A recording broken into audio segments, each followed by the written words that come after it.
Dragi gledatelji, dobrodošli. Ja sam Ines Žižić, a vi gledate Atma podcast. Moja današnja gošća mi se pridružuje online, a ona je Danijela Mrdak, međunarodno akreditirani klinički hipnoterapeut, terapeut brze transformacijske terapije i diplomirani magistar prava. Danijela se posebno specijalizirala za probleme s neplodnošću, autoimunim bolestima i anksioznošću, a u svom radu njeguje multidimenzionalni pristup liječenju, ponajviše kroz brzu transformacijsku terapiju po metodi Marise Peer, te kroz terapiju komande stanicama. Pa krenimo!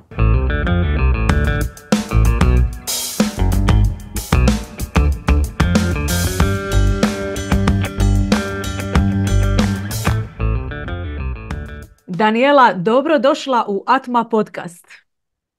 Hvala vam najljepše, Ines, na pozivu. Veliko mi je zadovoljstvo, moram reći, da razgovaram danas sa vama, jer sam veliki poštovalac vašeg rada i poruke koje šaljete putem svog podcasta svim slušalcima i gledaocima YouTube kanala i velike čestitke za sve uspehe koje ste ostvarili. Puno hvala, a ja bi najviše zahvalila u stvari našim dragim gledateljima i onome gori koji sve to koordinira. Jako ti je lijep taj ured, to je tvoj ured u Beogradu, ili tako? Jeste, da. Jako mi se sviđa. Dragi gledatelji, danas ćemo imati uvijek zanimljivu temu o utjecaju podsvijesti na naš život. Danijela je ekspert u takvim temama, kao što ste čuli iz najave, čime se sve ona bavi. Pa evo, ostanite s nama, pričat ćemo kako podsvijest utječe na sve aspekte našeg života, na fizički aspekt, na mentalni aspekt. Pa evo, Danijela, ja bi započela prvo pitanje koje će imati dva pitanja. Koji su najčešći problemi koji su uzrokovani sa nepoznavanjem zakonitosti kako u biti funkcionira podsvijest i što sve možemo poduzeti u vezi toga? I druga stvar, zašto nas ta podsvijest kao nekako stalno sabotira? Zbog čega do toga dolazi? Pa do toga dolazi upravo zbog nepoznavanja zakona podsvijesti i kako funkcioniše podsvijest, jer kada bismo poznavali te zakonitosti, onda bismo mogli da bolje imamo kooperaciju, uslovno rečeno, odnosno bolje da sarađujemo sa našom podsvješću i da bolje iskoristimo taj svoj unutrašnji potencijal, da dostignemo zadovoljstvo i rezultate na svim životnim poljima, kada je u pitanju zdravlje, kada je u pitanju karijera, potomstvo. Dakle, najveća moć koju posjedujemo smeštena je u našoj podsvijesti. Međutim, naša podsvijest je jedan vrlo zanimljiv i neverovatan paradoks.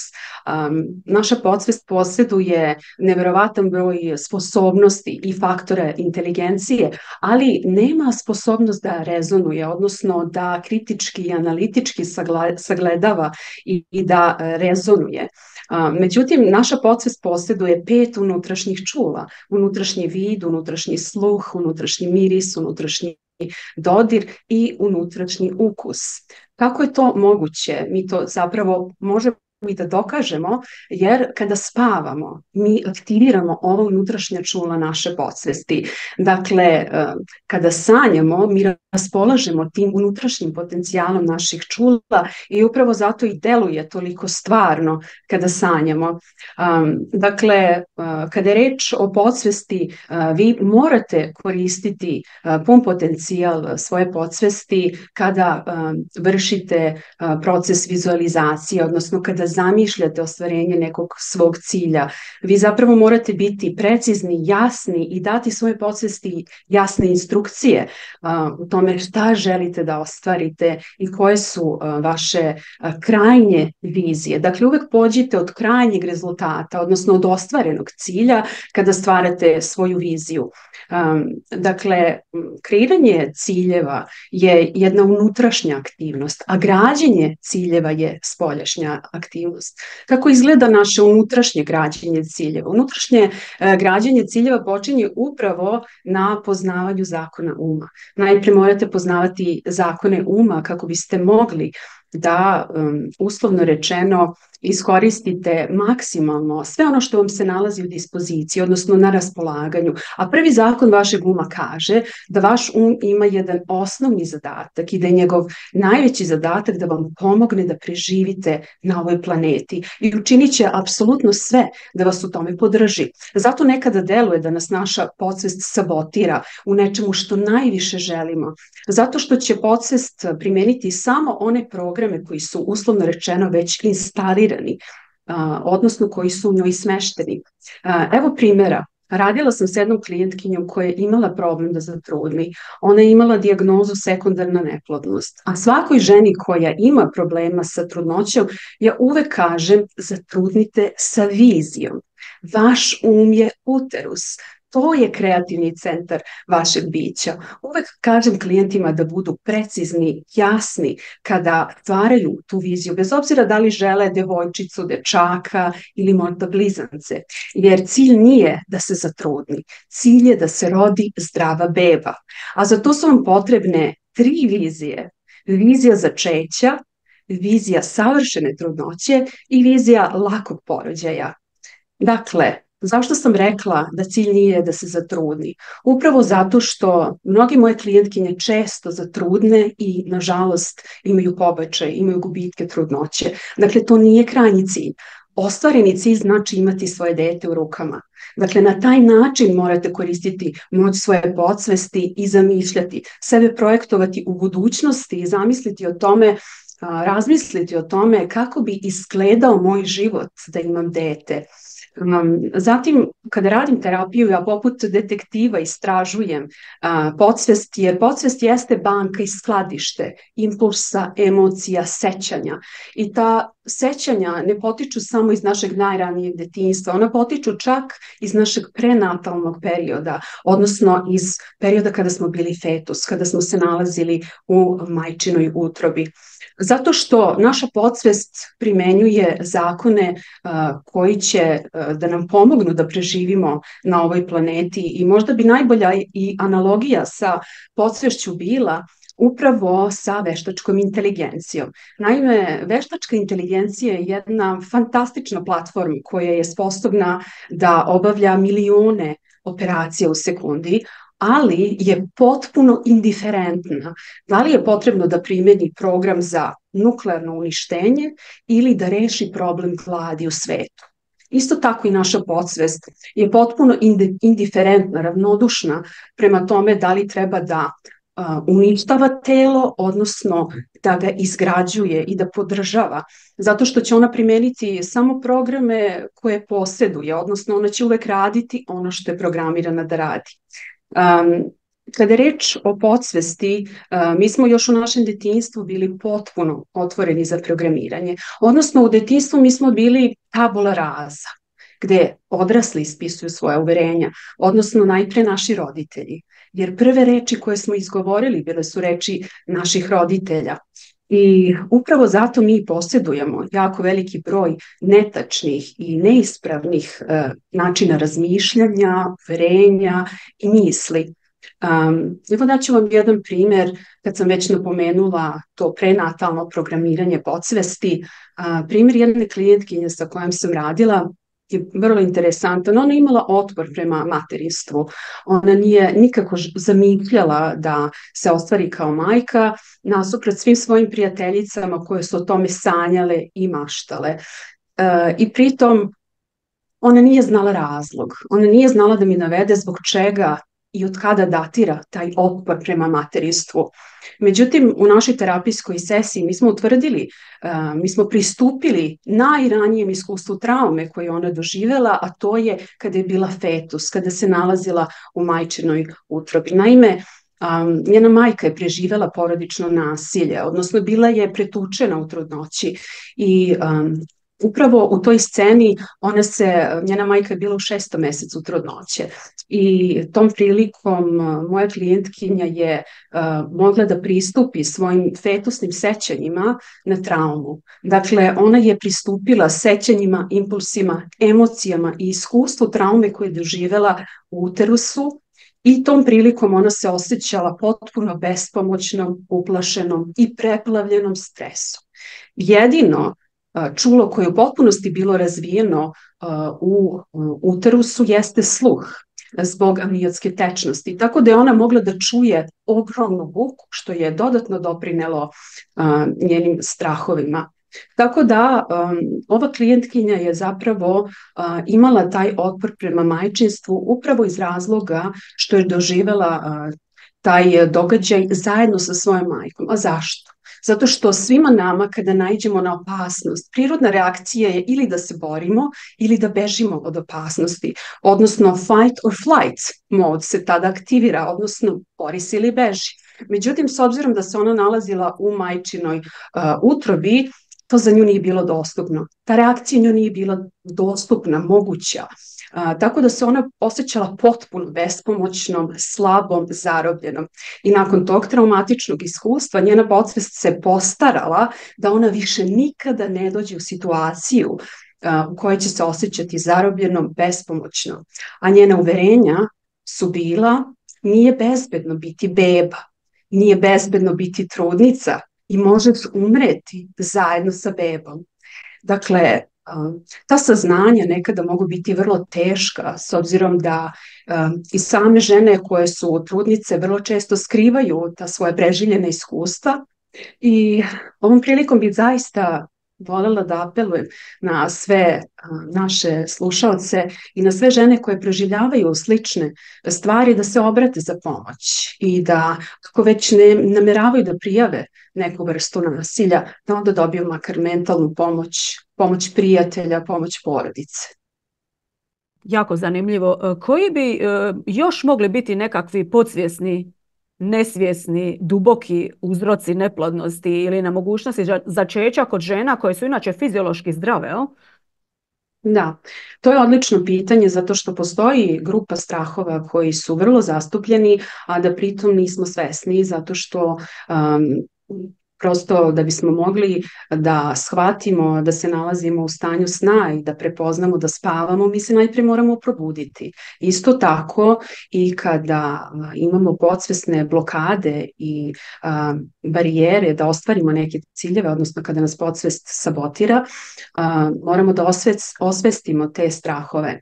Na prvom mestu tu je strah od bolnica, naročito za sve one žene koje su imale loše iskustvo kada su bile smeštene u bolnicama, bilo da su imale neku intervenciju koja nije vezana za trudnoću, da su dobile jako loš tretman u bolnici, da su, na primjer, preživele neku lekarsku grešku za koju niko nije odgovarao, ili to može da bude i situacija da su žene imale iskustvo sa mrtvorođenim detetom, što je samo po sebi jako velika blokada, jako velika prepreka na podsvesnom nivou koja vas sprečava da se vratite u bolnicu i u to okruženje, zato što naša podsvest uvek nastoji da nas skloni od bola i da nas približi zadovoljstvu i sreći. Dakle, ako imate asocijaciju tog tipa da vezujete za rađanje i za bolnicu, jeste imali mrtvo rođeno dete bol, onda vi već imate program koji odbacuje mogućnost rađanja i majčinstva.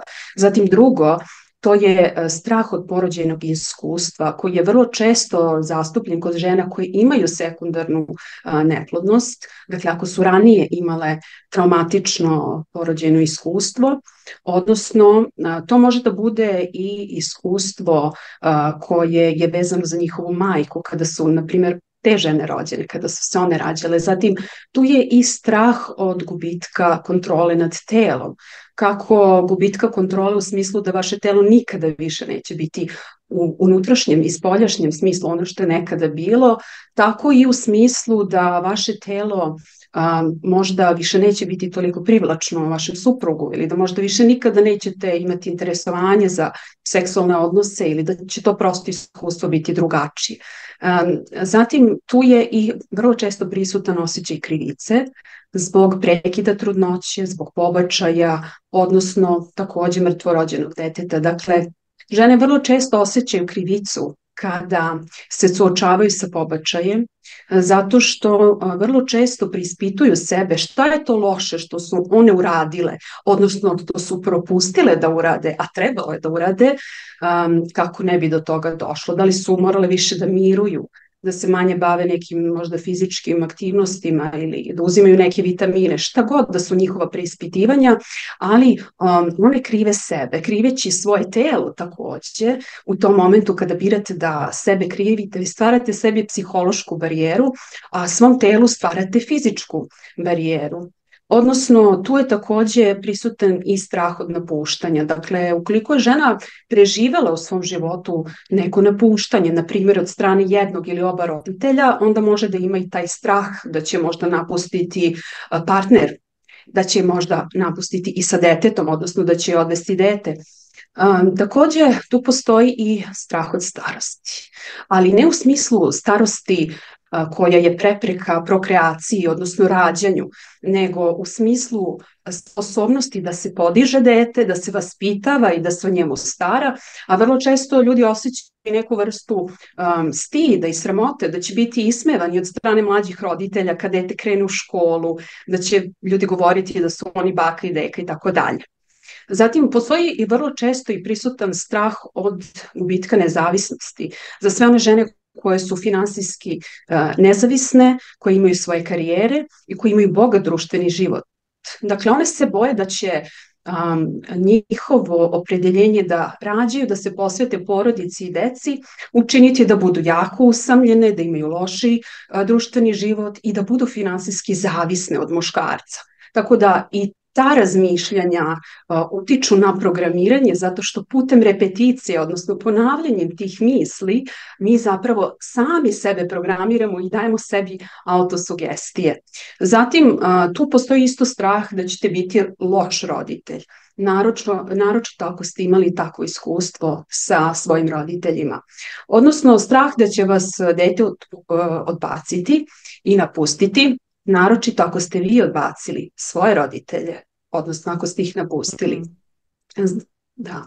Zatim, tu postoji i strah da će vaša beba uticati na vezu sa partnerom, odnosno na vašu bliskost, da će, na primjer, naročito za one žene koje nisu imale dovoljno pažnje i ljubavi od svojih roditelja i onda su pronašle partnera koji im pruža neverovatnu pažnju i ljubav i one to ne žele da izgube jer je to prvi put da im neko daje toliko pažnje i ljubavi.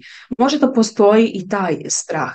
Onda postoji strah da možda kada žene idu na vantelesnu oplodnju, da to neće uspeti, upravo zato što postoje statistike klinika za vantelesnu oplodnju koje vam kažu, na primjer, 25% je uspeh za začeće, a 75% je šansa za neuspeh. Ono što žene čuju, ja sam u toj grupi 75%, ja ću doživjeti neuspeh. Naročito ako su ranije pokušavale da zatrudne neuspešno, onda one više ne investiraju u nadu. One više ne investiraju u veru i nadu da će ovaj put uspeti, jer kažu bit će mi previše bolno ako i ovaj put ne bude uspelo. Ali time što ne ulažu u nadu, što se ne nadaju i ne veruju u pozitivan ishod, one neće umanjiti bol ukoliko ne bude uspešna vantelesna oplodnja. Ono što će one postići jeste da će pojačati šansu za neuspeh. Neće smanjiti bol, već će samo pojačati šansu za neuspeh. I još jedan strah koji je prisutan, ali samo u određenim kulturama i grupama, jeste kada postoji pritisak da žena mora da rodi muško dete. I to isto može biti jedan od strahova. Ali to može da bude i neko ranije iskustvo. Na primjer, radila sam sa jednom klijentkinjom koja nije mogla da zatrudni zato što kada je imala 18 godina, ona se molila da nije trudna. Ona je bila uplašena da nije zatrudnila i govorila je sebi: roditelji će me izbaciti iz kuće, roditelji će me ubiti, uništit ću svoj život, nisam spremna da bude majka. Ali to je podsvest doslovno prihvatila i primijenila taj program, jer podsvest uvek sluša. Uvek osluškuje sve što mi govorimo i nama se nikada ne suprotstavlja. Što znači da kada je podsvest primila tu poruku, ukoliko budeš imala dete, neka će te ubiti, dakle postoji opasnost za tvoj život, podsvest je primjenjivala taj program narednih 20 i nešto godina. Dakle, bez obzira što ona htjela da zatrudni, sa 30 i nešto godina. To nije bilo moguće zato što je ovaj program vezan za prvo iskustvo i mogućnost i osjećaj da ste trudni. I to je taj imprint, odnosno to je taj otisak koji ste vi izgradili u svojoj podsvesti i koji i dalje aktivno vam služi, zato što nikada nije eliminisan, nikada nije reprogramiran. Wow, neverovatno. Ta podsvijest. Da li možda imaš još za podijeliti neko zanimljivo iskustvo iz prakse, jel, sa svojim klijenticama, jel? Da, Kako je sa primjenom tvojih znanja, jel, se situacija obrnula? Ovako, imam jedan primjer gospođe koja je imala sekundarnu neplodnost. Naime, ona je tokom trajanja trudnoće bila primorana da potpiše saglasnost da jedan od njenih blizanaca bude uklonjen iz materice zbog određenih komplikacija koje je imao i to je bila preporuka lekara da se to učini. Sama činjenica da je ona morala da pristane na to, da da svoj zvanični pristanak i samo iščekivanje šta će etički odbor u bolnici da odluči je bio ključan, krucijalan moment koji je ona doživela i upravo njena podsvest je povezala taj trenutak gubitka bebe sa ogromnim bolom, jer njeno srce je bilo slomljeno, ona je bila preplavljena bolom, strahom, neizvesnošću i upravo je morala da se suoči sa time da, iako je ona očekivala 2 bebe, 2 blizanca, da će na ovaj svet doći jedan, a da će za drugim ostati ta žalost i tuga i taj nedostatak. Dakle, u našoj terapijskoj sesiji mi smo utvrdili da je to bio razlog njene blokade za sekundarnu neplodnost. To znači da je žena potpuno zdrava, ali da njena podsvest pokušava da je spreči u nameri da ostvari potomstvo. Ona je 4 godine nakon tog iskustva pokušavala da zatrudni, a nakon samo 2 terapije sa mnom je u tome postigla uspeh i toliko je bila zahvalna i srećna da je pristala čak i da mi da video svedočanstvo o svom iskustvu rada sa mnom u želji i nameri da pomogne svim ženama koje se bore sa sličnim problemima. Ono što je interesantno jeste da su njena podsvesna uverenja, dakle nakon ovog traumatičnog iskustva sa gubitkom jednog blizanca, njena podsvest je aktivirala protection mode, odnosno survival mode, da ona može da preživi i da više nikada ne doživi taj bol zbog gubitka bebe, jer to je neizreciv, najveći bol. I njena uverenja su bila, ja nemam kontrolu, ja sam u milosti nečega izvan sebe. I uverenje, ja nikada više ovo ne smem da doživim, jer ja ovo neću preživeti drugi put. Tako da je to vrlo jasan znak da je njena podsvest povezala porođaj, trudnoću, majčinstvo sa ogromnim bolom i sa ogromnim rizikom i mogućnošću da se takvo nešto ponovo dogodi i u budućnosti. Wow. Ok, idemo sad pričati, ovo je bilo stvarno zanimljivo. Idemo sad pričati o uspjehu, o dostizanju ciljeva. Obično ljudi zamišljaju, znaš, imaš neki cilj i onda sad postaviš namjeru, jako to želiš, imaš neke alate, kako ideš i sad to ide, znaš, ovako, znaš, linearno. Međutim, na putu do tog cilja imamo uspone i padove, imamo male neuspjehe. Da li možda možemo redefinirati taj koncept neuspjeha na putu do postizanja cilja? Da, naravno da možemo. Ukoliko znamo kako da koristimo potencijal svoje podsvesti i ukoliko poznamo tehnike i ukoliko sebi dajemo prave autosugestije. Naime, voljela bih da podelim jednu priču vrlo uspešne preduzetnice Sare Blakely. Ona je inače osnivač kompanije Spanx i ona je imala izvanredno razumevanje značenja neuspeha još u detinjstvu. Dakle, vraćamo se na programiranje iz detinjstva. Naime, njen otac ju je ohrabrivao da svakoga dana pokuša nešto novo i da ima tu slobodu i tu samouverenost, da bude neustrašiva kada nešto želi da ostvari. A svaki put kada bi ona podelila svoje neuspehe sa svojim ocem, oni su slavili kao da je doživela uspeh.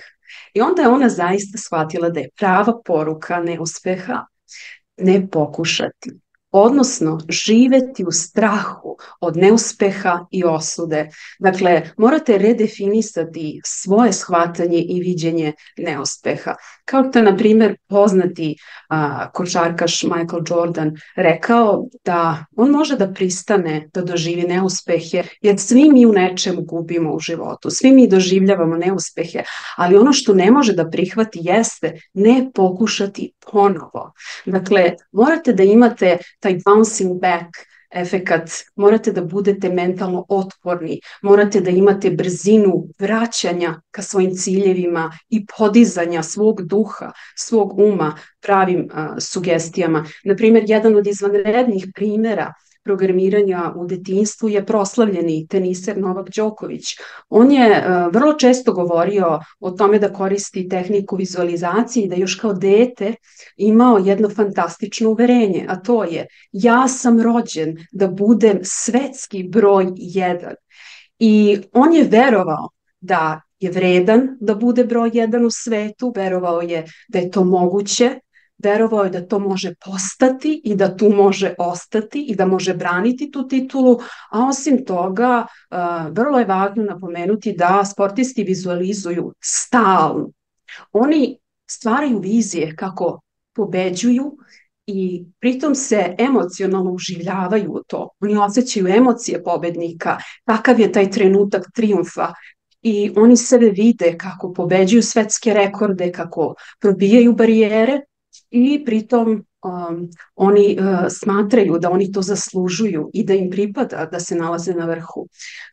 Također, ono što je interesantno za postizanje uspeha jeste da morate biti spremni i da zapitate sebe koje su to veštine, znanja, kompetencije, iskustvo koje moram imati da bih mogao da ostvarim neki cilj. Naprimjer, ako je vaš cilj da postanete edukator, onda morate razvijati veštine, interpersonalne veštine, veštinu liderstva, veštine komunikacije. Ako je vaš cilj da postanete pisac, onda morate naučiti veštinu pisanja, zatim veštinu promocije, marketinga. Dakle, morate biti spremni da učite i da se bavite spoljašnjim građenjem ciljeva. Dakle, rekli smo malo pre, postoji unutrašnje, a to je stvaranje vizije, imati pravo uverenja i očekivanje. To je taj trio. Imati želju, pravo očekivanja i uverenja. Naprimjer, kada kažete sebi ja očekujem dete, to je potpuno drugo osjećanje nego kada sebi kažete pa meni je doktor rekao da ja nikada neću biti trudna ili zašto mi Bog ne da dete. To su primjeri negativnog programiranja, odnosno negativnih očekivanja. Ono što je isto važno za ostvarivanje ciljeva i uspeha jeste da znate još jedan zakon uma, to je da naše emocije imaju dominantnu moć u odnosu na logiku, odnosno da ukoliko povezujete odlazak na ispit sa neuspehom, sa bolom, ukoliko povezujete sa time da ćete imati selektivnu amneziju, odnosno da se nećete setiti svih odgovora na postavljena pitanja, onda ćete vi početi sebe da sabotirate u toj nameri i odlasku na ispit i nećete moći da ostvarite taj cilj. Ali ukoliko nasuprot tome sebi dajete pozitivne sugestije, ukoliko sebi kažete ja imam fantastičnu memoriju, ja se uvek lako prisećam, ja mogu da prizovem svoja sećanja, vizuelna ili audio sećanja i samim tim sebi dajete samopouzdanje i uživljavate se u emociju uspeha. Tako da morate eliminisati misao o neuspehu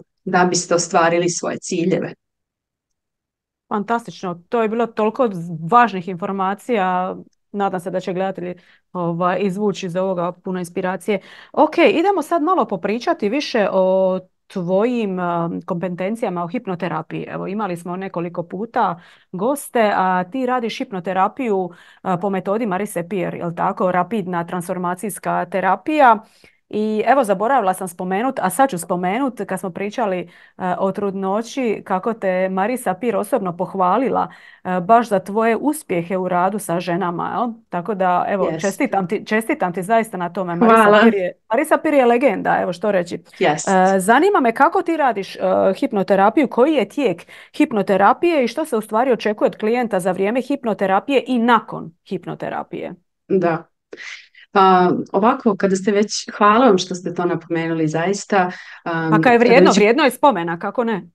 vredno je spomena, da, zaista, zato što se to retko dešava, pogotovo kada ne očekujete da vas podrži neko ko je toliko uspešan, ko je toliko važan na polju promene i uspešna je žena. Dakle, u pitanju je žena koja menja sve terapije.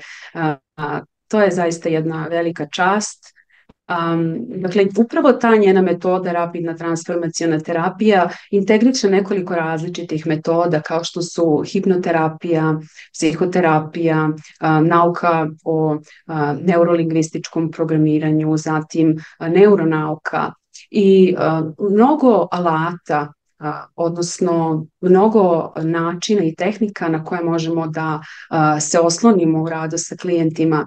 Ono što je interesantno jeste da kada se nalazimo u alfa stanju svesti, kada se nalazimo u svesti u stanju duboke opuštenosti, mi zapravo možemo da pristupimo našoj podsvesti. Mi se nalazimo u ovom stanju, alfa stanju moždanih talasa, ujutru kada ustanemo i uveče pred spavanje. Tako da možemo reći na neki način da su to najvažnijih 5 minuta našeg dana, kada najviše možemo i autosugestijama sebi da pomognemo. Ono što je zanimljivo vezano za hipnozu jeste da se vi samo nalazite u stanju duboke opuštenosti i da niko ne može da vas kontroliše, da manipuliše, da ne može ništa loše da vam se dogodi, vi ste potpuno bezbedni. Pritom možete pristupiti svojim najranijim osjećanjima, emocijama, impulsima, sećanjima, kao što sam već napomenula, čak i onim koji su vezani za prenatalni period našeg života. Kada je reč o hipnozi i hipnoterapiji, ona daje vrlo odlične rezultate. Nju je koristio i Freud na početku svoje karijere, ali je napustio. Takođe, što je interesantno u radu sa klijentima, jeste taj proces transformacije, taj proces promene, eliminacije, otpuštanja svih emocija. Moguće je da se pristupi grupi emocija, grupi sećanja i samim tim grupi uverenja, zato što sve to zajedno, kao što sam rekla, sećanje, impulsi, iskustva i emocije, sve to zajedno grupisano oblikuje naše uverenja i ko smo mi i ko mi postajemo nakon traume koju smo preživeli. Jer naša podsvest može samo da ima zadatak da nas zaštiti, da nam pomogne da preživimo na planeti, a nekada nas i kažnjava, da bismo naučili neku lekciju. Zato onda naša podsvest nekada i radi protiv nas i sprečava nas u tome da ostvarimo naše ciljeve, zato što ona upravo radi ono što je programirana da radi. Dakle, primenjuje instalirane programe. Kad sam već napravila analogiju sa veštačkom inteligencijom ranije. Proces terapije izgleda tako što terapija može da traje možda nekih 2 sata, 2,5, zavisno individualno i zavisno od toga koliko je kompleksan problem. Zavisno od toga koliko osoba se rasplače, morate imati strpljenja sa ljudima, morate im pružiti osjećaj da su bezbedni, jer oni su ranjivi pred vama. I ono što je važno da nakon te terapije se stvara jedan audio snimak, dakle, koji možete slušati u bilo kojoj prilici, na bilo kojem mestu gde možete da uđete u alfa stanje svesti, odnosno to je neko mirno mesto za odmor. I pritom potrebno je da se taj audio snimak upravo oslanja na ono što je predstavljalo najveći izazov, najveću mentalnu blokadu i problem koji ste imali. I upravo to je zadatak reprogramiranja. da se eliminiše svako uverenje koje je ograničavajuće, negativno, staro, beskorisno, a da se na njihovom mestu instaliraju ona prava. Jer mi smo svi rođeni sa neverovatnim samopouzdanjem, sa savršenim zdravljem, ali u međuvremenu naša životna iskustva čine da stičemo i neke psihosomatske bolesti i da menjamo upravo sav taj potencijal koji je pozitivan, mi oblikujemo u nešto što baš i nije pozitivno, ali mi to ne činimo voljno i svesno. Možemo reći da je naša svest kamera, a naša podsvest snimljeni materijal. Odnosno, zašto to govorim?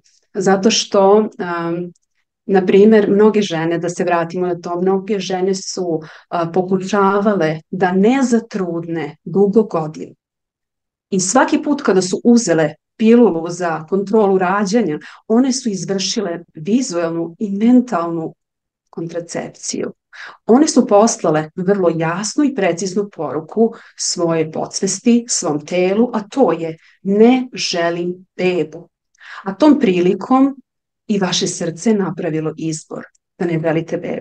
Vaše telo je napravilo izbor da neće vas podržati u tome da imate bebu. Vaša svesnost, vaša podsvest je to primila doslovno. Ono što ste malo pre napomenuli u terapijskoj sesiji, šta se dešava, jeste to da mi ekstrahujemo, da izvlačimo emocije koje je osoba preživela u tom trenutku i koje mogu biti zarobljene negde u nekom delu tela, u nekom organu i koje stvaraju, remete zapravo onaj balans, ono optimalno zdravlje koje bi trebalo da postoji. To su emocije koje dugo vremena mogu tu da vas blokiraju i vi prosto niste ni svesni da je neki emocionalni bol koji ste preživeli upravo razlog zašto imate neki zdravstveni problem, odnosno problem u telu. Postoji jedno vrlo važno pitanje koje često dobijam, a to je koliko vremena je potrebno da bismo reprogramirali svoju podsvest. Postoji jedan mit, to je da je potrebno 21 dan kako biste promenili svoje navike. Ono što je tačno prema jednom istraživanju jeste da tokom trajanja tog 21 dana vi zapravo stvarate nove neuronske puteve, nove neuronske veze, učite jezik novog programa koji ste dobili. Vi stvarate nove vizuelne slike i asocijacije vezane za taj program koji vam je koristan i potreban. Međutim, za dugoročne promene, dakle za održivost tih programa, potrebno je otprilike oko 66 dana prema jednom istraživanju. Dakle, to je nešto više od 2 meseca kontinuirane repeticije, jer pratimo se opet zakonima uma, naš uči putem repeticije, odnosno ponavljanjem. Izvrsno, 66 dana repeticije do jedne trajnije promjene koja je onako utabana. Nije Tako više je. ono hoću neću. A 21 dan je kao ono neki minimum, jel? Tako je, minimum, to je neko, ajde da kažem uslovno rečeno, zagrevanje, to je jedna priprema, ako bismo govorili o pripremi kao što to sportisti imaju pripreme za ostvarivanje svojih dugoročnih sportskih ciljeva, tako i mi moramo da treniramo svoj kako bismo klonili, eliminisali sve psihološke barijere, a samim tim eliminišemo i mentalne barijere. Sad sam se setila jedne priče o poznatom sportisti koji je zapravo bio poznat krajem prošlog veka, dakle 1954. godine, Roger Bannister, koji je postavio novi svetski rekord u tome što je istrčao 1 milju za 4 minuta. Ranije, prije nego što je on to dostigao, atletičari su smatrali da je to nemoguće i stalno su vodili bitku sa vremenom, odnosno bitku sa satom, nadajući se i verujući da to niko nikada neće oboriti taj rekord. Međutim, Roger Bannister je imao drugi model razmišljanja, drugi model i sistem uverenja i zato je on napravio revoluciju i zato se on i smatra ikonom uspeha i primjerom lidera, zato što je uradio nešto na drugačiji način nego što se inače pre njega radilo i smatralo. Šta je on uradio? On je imao model mogućeg razmišljanja, dok su svi ostali imali model nemogućeg razmišljanja. Dakle, oni su imali predubeđenje da taj cilj nije moguć. Zato je samim tim modelom mogućeg razmišljanja on usmerio svoj da prevaziđe psihološke i fizičke barijere i zato je postigao izvanredne rezultate. Dakle, ono što njega odlikuje jeste mentalna vežba, a to je ja moram videti nevidljivo da bih ostvario neostvarivo. Wow, genijalno. A šta je recimo s ljudima, mislim da to je priča naših života, znaš, ljudi ostvare neki cilj, stvore novu naviku, ne znam, prođu taj program 66 dana, međutim nakon nekog vremena se opet vrate na stare obrasce ponašanja. Šta se tu u stvari dogodi? Pa tu se u stvari dogodi da ljudi vrlo često nisu spremni da uzmu učešće u ostvarivanju tih promjena. Nekada se dešava i da se klijenti ne pridržavaju programa koliko je potrebno. Kažu ja nisam imao vremena ili ja sam zaboravio da slušam taj audio program. To znači da oni ne utiču, nemaju participaciju, ne uzimaju učešće u sopstvenom isceljenju ili promjeni. Nekada se upravo i naš suprotstavlja i pruža otpor toj promjeni. Vrlo često se to dešava kao reakcija na terapiju, dakle započnete program i bude vam bolje, međutim vaša podsvest i dalje pruža otpore zato što još uvek nije spremna da otpusti tu kontrolu, jer ima duboko ukorenjen program da ona radi nešto korisno za vas, da vam ona pomaže, da vam je pomagala dugi niz godina, time što niste, na primjer, mogli da zatrudnite ili niste mogli da ostvarite neki cilj. I onda upravo ukoliko nije terapija ponovljena, ukoliko se samo jedanput radila terapija i nisu eliminisani apsolutno svi uzroci, koreni, razlozi tog problema, onda je normalno da će se to reaktivirati. Međutim, ono što je isto moguće da ljudi uspeju da dostignu neke promjene. Međutim, posle izvesnog vremena dogodi se nešto u životu. Na primjer, radila sam sa jednom klijentkinjom koja je imala strah od vožnje i nije mogla da zamisli da vozi auto i da polaže vozački ispit zbog neke saobraćajne nezgode u kojoj je učestvovala dosta godina ranije.